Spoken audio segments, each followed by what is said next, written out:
Hi, I'm Mike Steven, and this is Gear Up. Today we're going to talk about helmets. Whether you're a skier or a snowboarder, you're going to use the same style of helmet. They protect you the same depending on the quality or the level of helmet. And we're going to go over a bit of that stuff on the safety side, a little bit on the comfort side, and a little bit on the telling you some of the cool tech that's in helmets these days. First off, I want to explain something that's fairly new to the industry. It's been out for probably about 4 years now, but a lot of people are just kind of running into it for their first time, and that's MIPS technology. So MIPS is a system that's been put in helmets.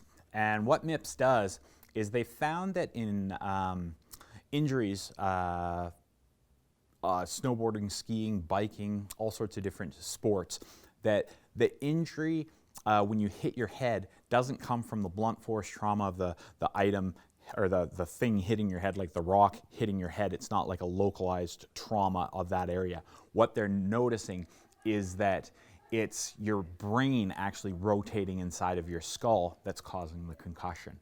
So MIPS is an anti-concussion technology, and what it does is it's a shell that sits inside of the helmet, and what it does is it's got the ability to move or rotate so that your brain doesn't have to. If you think of it as suspension for your brain, so that instead of your brain having to twist when it takes an impact, because that energy's got to go somewhere, the helmet takes that twisting or rotational force, and there's less chance of you getting a concussion. So you're going to see MIPS isn't owned by any one helmet company.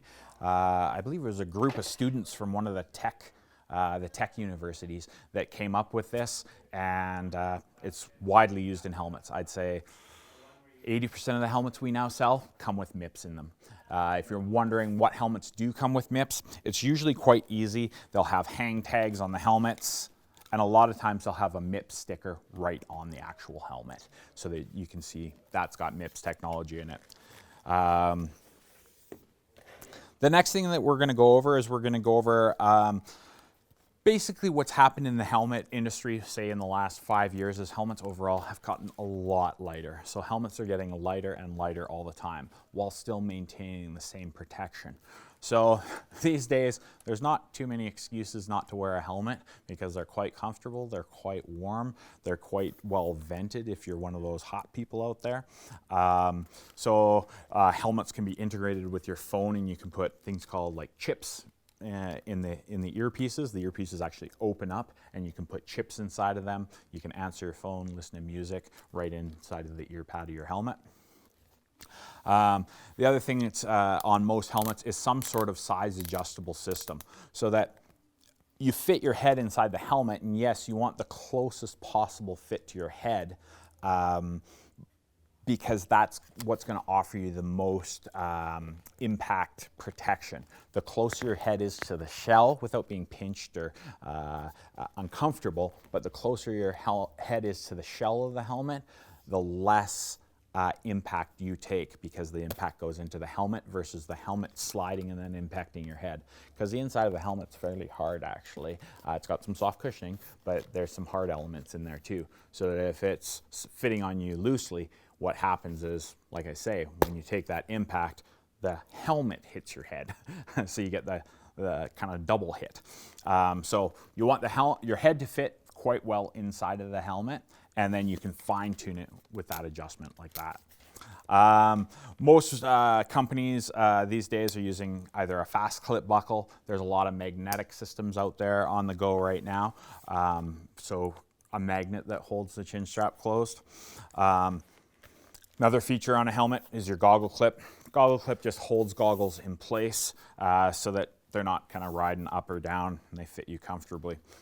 If you notice right up here in the helmet, there's a vent that scoops air in, and it funnels it through to the top of your goggle. So on the very top of your goggle, you usually have a breathe port or vent holes at the top. So this pulls it in, puts it into that, and that way it clears moisture and fog out of your goggles. So they're even thinking about that kinds of stuff. The interfacing now with goggles and helmets is quite good. Back in the day, you definitely had to make sure you brought your helmet in when you were buying goggles, and vice versa when you were buying a helmet. So The big thing about it nowadays is most helmets fit with most goggles. If you want to be really sure that they fit, most companies out there nowadays are making both goggles and helmets. So if you buy a Giro helmet, buy Giro goggles. If you buy a Smith helmet, buy Smith goggles. And they're designed at that point in the same place, and they're designed to work with each other. A lot of times they're color coded to each other, so they look fancy that way. Let's go into some of the technology in terms of what the foams are made out of and the different stuff that's out there to protect your head. So there's several different layers in a helmet. So first off, there's the padding that sits right here, and that's just cushy and soft to go up against your head and create comfort. Next, you're going to see that MIPS layer. So that's that plastic layer right there. And then under that, that is the EPS foam. So EPS foam is a foam that is extremely lightweight, absorbs impact incredibly well. But EPS foam isn't the only stuff that's being used. There's this material, for example, in this helmet, called corduroy. And corduroy is, if you can imagine, a whole bunch of straws cut this long and then stuck together like a honeycomb, and you can kind of see the honeycomb through there. And what that offers is it offers great breathability, so the helmet breathes incredibly well for those people that run hot all the time. So you get the great breathability out of it, and you get good crush resistance, so that as the helmet crushes, it absorbs the impact. And that's what corduroy is designed to do. That's what EPS foam is designed to do. So when you take a big crash on your helmet, the helmet is designed to actually implode or destroy, taking the energy of the impact, putting it into the shell, blowing apart versus damage to your head. So that's corduroy. That's another material that they're using out there. So another thing that's happening on the helmets these days is vent control, so that you're able to open and close the vents in the helmet. This helmet in particular has forward and back vents, and you can close them independently. So that one closes the front vents, that closes the rear vents, so that you can really adjust how warm the helmet is or how much the helmet is going to help you cool down. As a rule, the front vents are the first one to close when you're cold, because the air is coming at you this way. So if you're really cold, close down the front vents first. You might still leave the back vents open so that they can passively still release air and release the hot air. But if it's a really cold day, you can shut those down too. You know what? I hope I've given you a few things that you can think about the next time you purchase a helmet, and go down to your local ski and snowboard shop, and I'm sure that they'll be able to help you out and get you fit properly in a helmet. Get out there, enjoy some of that snow, be safe out there. This has been Gear Up, and I'm Mike Stephen.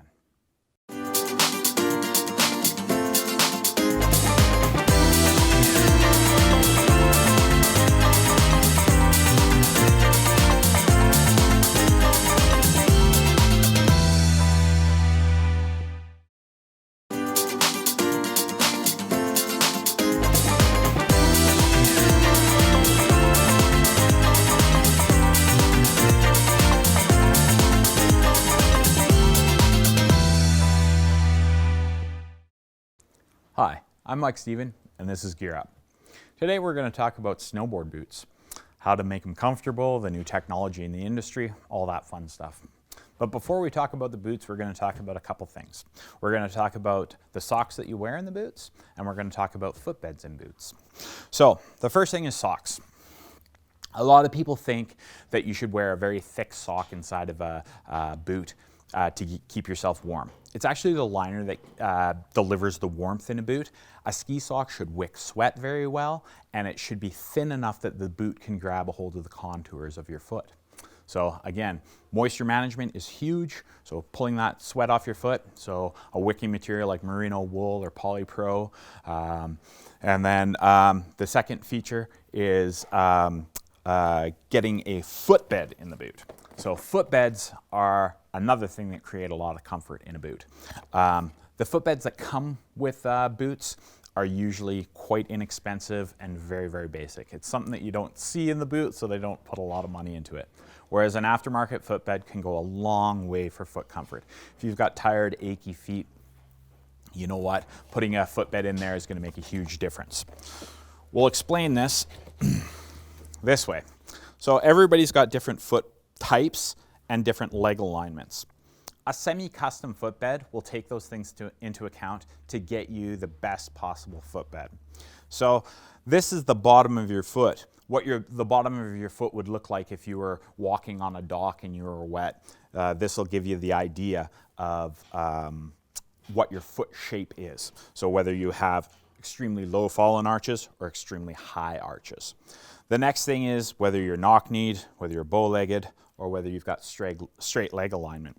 So how the system works is really quite simple. Let's pretend that you're a D, you're a totally fallen arch, and that you are knock-kneed. So that would be a D3. When you go down to these things of high, medium, and low support, the D3 falls into low support. So that's a footbed that should have a low arch in it. If you put this customer in a high footbed, it'd be quite uncomfortable for them. So this type of system takes into account the height of your arch and your leg alignment, which gets you a good fitting footbed. Let's talk about the footbed itself. So the footbed itself, what it does is we've talked about the arch, so the shape of the arch. We've also talked about leg alignment, which has to do with the arch as well. So the arch is probably the most important thing, and you'll see that the arch is quite well supported underneath. The other thing that a footbed does is most footbeds are flat, whereas this has a nice deep heel cup, allows your foot to stay centered in the boot and not want to wander off to either side and flex into the liner of the boot. So this gives you a really good heel hold. The other thing that happens is that you get metatarsal pad and heel pad, so that basically you've got a little bit of cushioning in the boot, because let's face it, there's a lot of clamping force in a snowboard boot. By the time you've done up your lacing system and then cranked your snowboard buckles over top, or your bindings over top, there's quite a bit of downward pressure. This helps it be a little bit more cushy and a little bit more comfortable. So definitely a more supportive thing. And my honest opinion is that if you go, oh man, ski socks are expensive, or board socks are expensive, and footbeds are expensive, just spend a little bit less on the boot. It's totally worth it. Those two things will make you more comfortable than the highest end boot on the planet. So invest a little bit into your sock and into your footbed. Let's actually start talking about boots now. So snowboard boots are definitely more comfortable than ski boots, for example. So there's usually less problems with feet being uncomfortable, quite simply because the exterior shell is made out of a softer material, so there isn't as much pressure points. It can give and work with your foot a little bit more. It's not as rigid. So that's why snowboard boots, as a general rule, are a little bit more comfortable than an alpine boot. Some of the systems that are doing up boots nowadays, this boot is using BOA, and you'll see two different BOA ratchets on the boot. This BOA ratchet does the heel and really pins down the heel and the lower of the boot. So it's that zone of the boot. The one on the tongue does the upper portion of the boot. The really interesting thing about that is that if you want a little bit more mobility for doing tricks and in the park and whatnot, you can leave the upper BOA a little bit looser, but still have your foot cranked down and nice and stable in the bottom of the boot. So you can basically adjust the two zones independently. If you're not familiar with what BOA is a system that's used on a lot of different things. It's used on footwear, it's used on helmets, it's used on shoes, it's used on almost anything that needs to be tightened down to fit your body. And what BOA is it's a steel braided cable that gets sucked in through these dials. And as you turn these dials, it cranks down the boot. So instead of lacing up the boot and making your fingers tired and never getting them quite tight enough, you can use the BOA dials. And the one thing I will say to be careful of is be careful with BOA dials on over tightening and causing your foot to cramp and be sore, because these guys, it's a 10-to-1 ratio for power, so that basically the amount of force that you put into it gets multiplied by 10. So it's very, very, very powerful. So we've talked about the lacing system on this. Snowboard boots change depending on the style of riding. So you should, if you're more of a park rider and more jibby, doing lots of butters, hanging out on rails, doing all that kind of stuff, you're gonna, chances are, want a little bit softer boot with a little bit more forward flex. If you're that uber high speed carving person, or uber in the backcountry just charging all the time super fast, you're gonna want a little bit stiffer boot. Next thing up to bat, we'll talk about the soles. So the soles of the boots are quite important because they're what's going to give you grip when you're walking around the resort, and also what interfaces with your binding. So they want a combination of good interface with your binding, but grippy enough that you can walk around. This sole is actually made by Michelin, kind of like Michelin tires, kind of cool. So it's Michelin rubber that's used on this sole. So it's very durable, it's quite tacky and grippy. So a sole like this would be really good, for example, people that wear their snowboard boots on their sleds, because a lot of people sled in their snowboard boots. And a Michelin sole or a rubber sole will stand up far better on the rails of a sled than the EVA foam soles. Let's see, this one has a solid sole to a Vibram sole, whereas a lot of the boots out there these days have like an EVA to keep the boot super light. They don't put the rubber over top of it, so you've actually got an EVA sole. Just fine for around the resort, makes a super light boot, but if you are doing that sledding type thing in the backcountry, you're going to want to go with a full solid sole. Next up to bat, we will talk about the liners.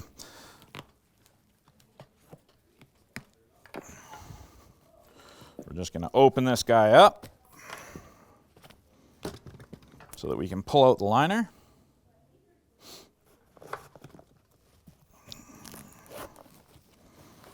And you can see that liners in boots are fit quite snug. And the reason why they're fit quite snug, obviously, is you can have the best fitting liner in the business, but if the liner doesn't fit snug to the shell, you're going to get play in there. So basically, this system is attached. So this is a heat moldable liner. It's got the ability to retain the shape of your foot. It gets heated on some stacks, basically really powerful hair dryers, and heats up the material. And basically when you slide your foot into it, it'll take an imprint of your foot and copy your foot. The other thing about liners these days is they've gotten really quite light to make the boot overall quite light.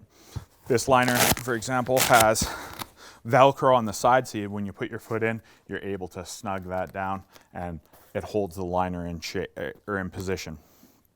If you look at the inside of the boot, right here, there's a little Gator system inside of there, and that system is designed to grab a hold of the liner. Then as you snug down the boot on the outside, everything is snug. So when you go from liner to inner boot to the shell of the boot, everything fits together quite nicely. Again, with snowboard boots, I say something, and it's liners lie, shells tell the truth.